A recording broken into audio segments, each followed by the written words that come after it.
ఒక్కటే తీర్మానం తీసుకో నా ప్రియ సోదరి సోదరుడా. ఇప్పుడు అప్పుల కొలిమిలో ఉన్నావా? ఈ బాధ నాకు ఆట్టే కాలం ఉండదు, నా స్థితి మారిద్ది అని తీర్మానం తీసుకో. ఈరోజు నువ్వు చిన్న నీ ఒక్క పొట్టకుటి కోసం బాధపడుతున్నావు. రేపు నిన్ను 10 మందికి అన్నం పెట్టేవాళ్ళగా ఆయన నిన్ను తీర్చిదిద్దుతాడు. ఒక అద్దిల్లు కోసం ఎదుగుతున్నావేమో, నువ్వు రేపు 10 మందికి అద్దెకి ఇచ్చేవాళ్ళలాగా నిన్ను మంచి ఉన్నస్థితిలో నిలబెడతాడు. అవమానం అవహేళన పొందుతున్నావేమో, రేపు నిన్ను తలెత్తుకునేలా చేస్తాడు నా దేవుడు.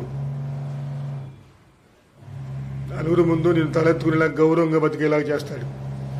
ఎవరైతే నిన్ను అవహేళన అవమానించారో వాళ్ళు సిగ్గుపడేలాగా నిన్ను తయారు చేస్తాడు ఆయన. నా ప్రియ సోదరి సోదరుడా, వేకోజామున 3 నుంచి 5 లోపు లేచి మీరు కన్నీటి ప్రార్థనతో మోకాళ్ళ మీద నిలబడి ఆయన ప్రార్థించండి. మనకు ఆయన చేసి పెట్టగలడు. మన దేవుడు అన్యాయస్తుడు కాదు, మన సమస్యల్ని చూస్తూ దాటి వెళ్ళేవాడు కాదు. మనకు కోరుకున్నప్పుడు మనకు పిలిస్తే పలికే నా దేవుడు మన కోరికలను తప్పక నెరవేరుస్తాడు. మీరు మాత్రం ఇది ఒక్కటి చేయండి నా ప్రియ సోదరి సోదరుడా. తెల్లవారుజామున 3 నుంచి 5 లోపు మోకాళ్ళ మీద ప్రార్థించండి. ఆయన మన కోరికని తప్పక నెరవేరుస్తాడు. మనం అట్టే కాలం ఈ బాధలు మనకు ఉండవు. నా బాధను అర్థం చేసుకోండి. నిద్రమత్తు మానండి, బద్ధకాన్ని వదలండి. వేకోజామున ప్రార్థన ఆయన ఆలకిస్తాడు.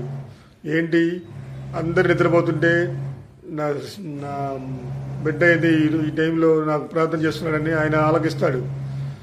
నీ ప్రార్థన, నీ మొర ఆలకిస్తాడు. ఆ టైంలో ప్రశాంతంగా ఉండే టైంలో నీ ప్రార్థన, నీ కన్నీటి ప్రార్థన ఆయన ఆలకిస్తాడు. ఆలకించి నీకు ఏం చేయాలో అది చేస్తాడు కంపల్సరిగా. నా ప్రియ సోదరి సోదరుడా, ఈ మాట జ్ఞాపకం చేసుకోండి. రైతుల దేవుడి నామానికి మహిమ కలుగును గాక.